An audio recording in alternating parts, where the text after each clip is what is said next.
Do you teach learners that lack motivation, that sleep in class, or may not even come to class? Then this video is for you.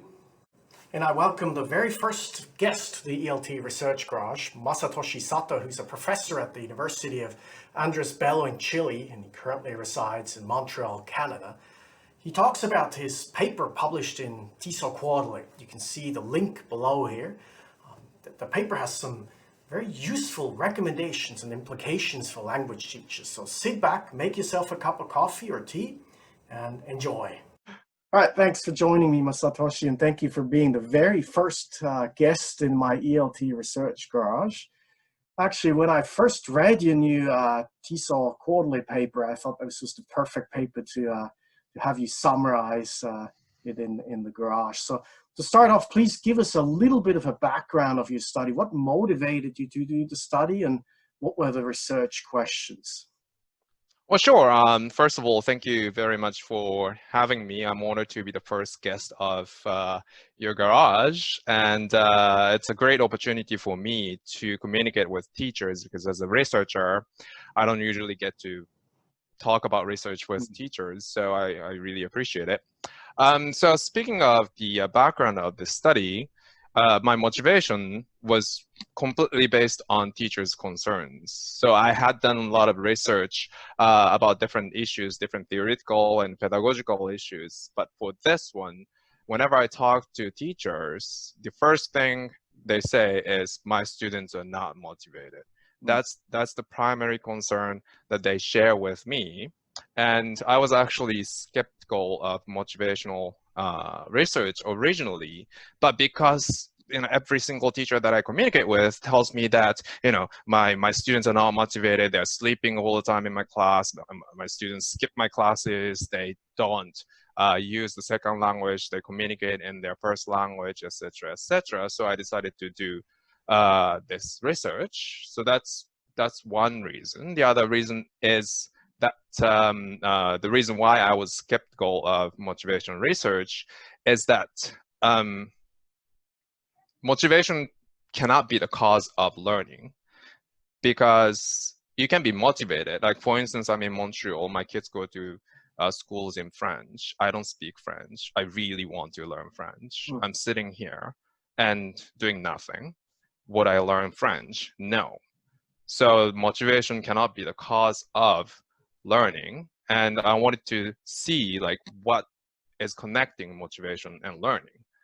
And also in motivation research, actual behaviors, what learners do in the classroom, have been inferred instead of investigated. So researchers have been using questionnaire, mainly asking, what would you do? Would you spend, I want to spend extra time for learning English or whatever the language. And then they choose, yes, strongly agree or strongly disagree, etc.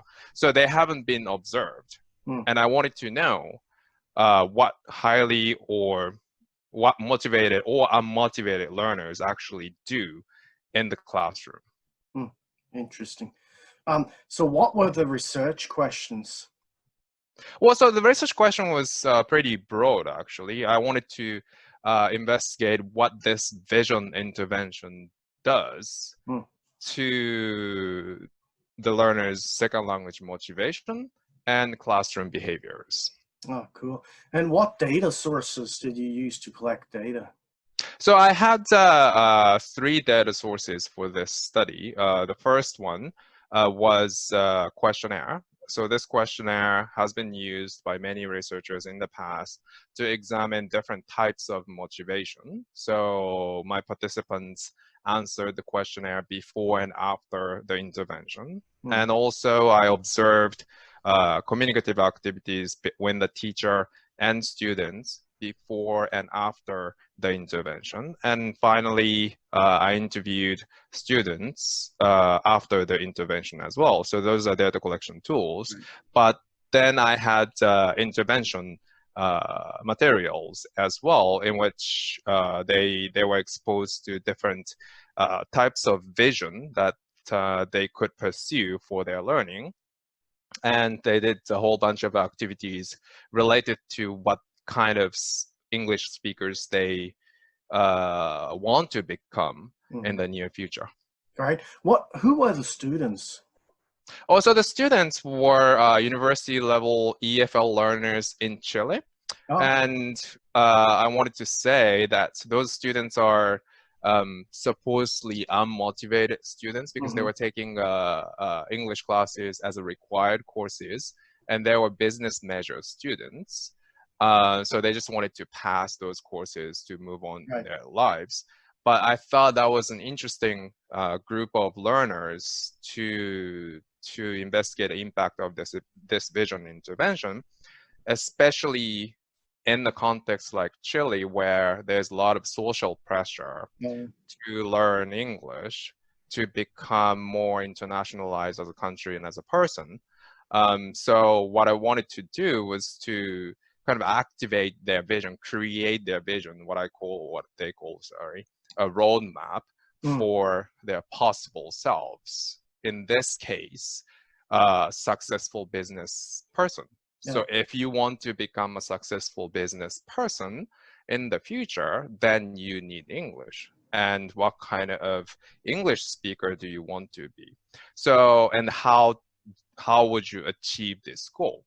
So the intervention material, the classroom activities, included activities that help them first like create vision, like I want to become this kind of business person in 5 years, or in a shorter term, like I want to be able to do this at the end of this course, kind of short-term and long-term visions.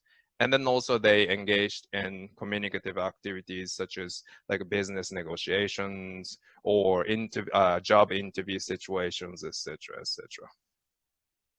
Oh, that's fascinating. And now, of course, the grand question is, what did you find? Well, so the findings were, so first of all, I should have explained there are different types of motivation. So when we say second language motivation, there are basically two kinds of motivation in it. The first one is called ideal second language self. So this type of motivation explains what kind of English speaker or user or second language user you wish to become in the future. And the other type is called R2 L2 self. So this part of motivation is related to social pressure, such as, my parents want me to learn English, or I need to pass tests in English, therefore I need to study kind of motivation. So those two types of motivation were included in the questionnaire. And those two types of motivation were affected differently by the intervention, by the vision intervention. So the vision intervention affected positively ideal L2 self. So that means that students who were exposed to this vision intervention became able to think about their future or imagine their future more clearly.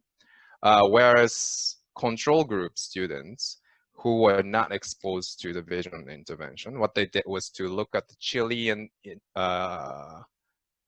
successful business person in Spanish. That's the vision that was triggered during the intervention. So those students increased R2 L2 self, meaning that after the intervention, they felt more social pressure to become able to better to become a better English user.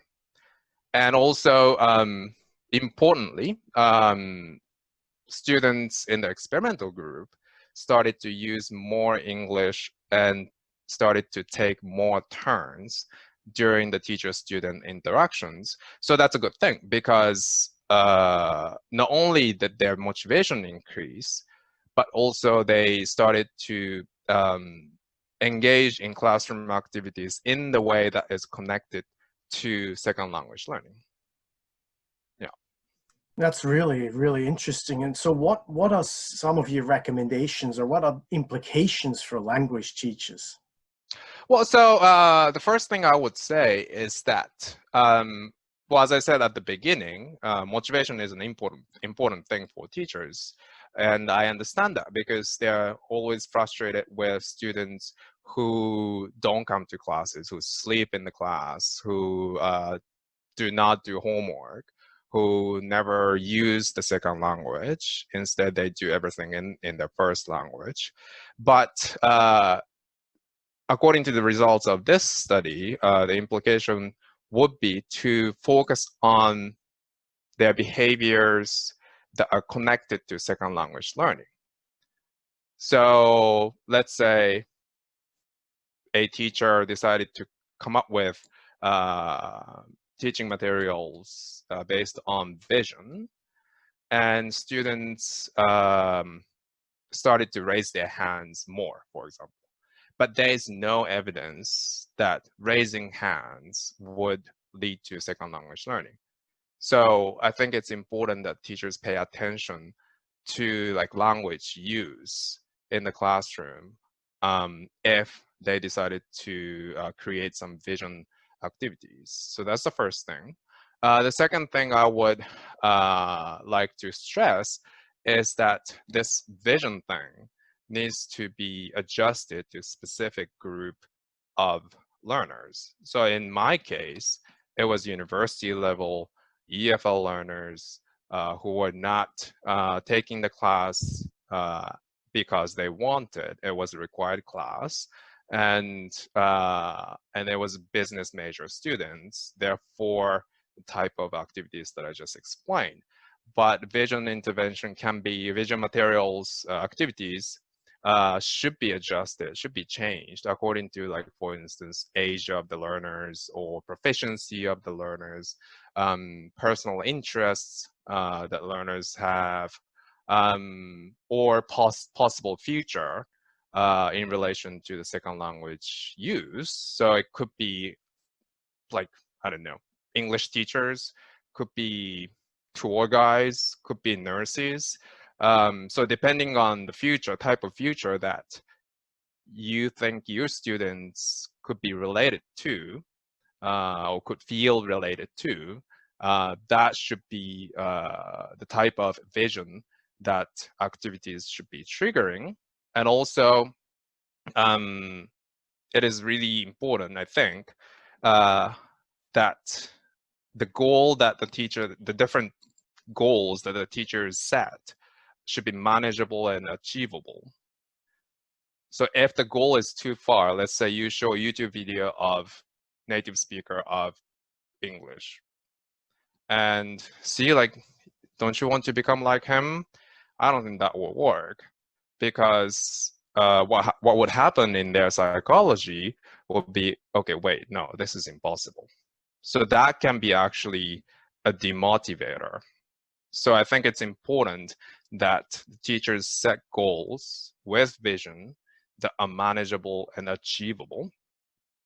And so that's the second thing. And the third thing I would say is that this vision activities should be embedded in communicative activities, because communicative activities are what drive second language learning forward.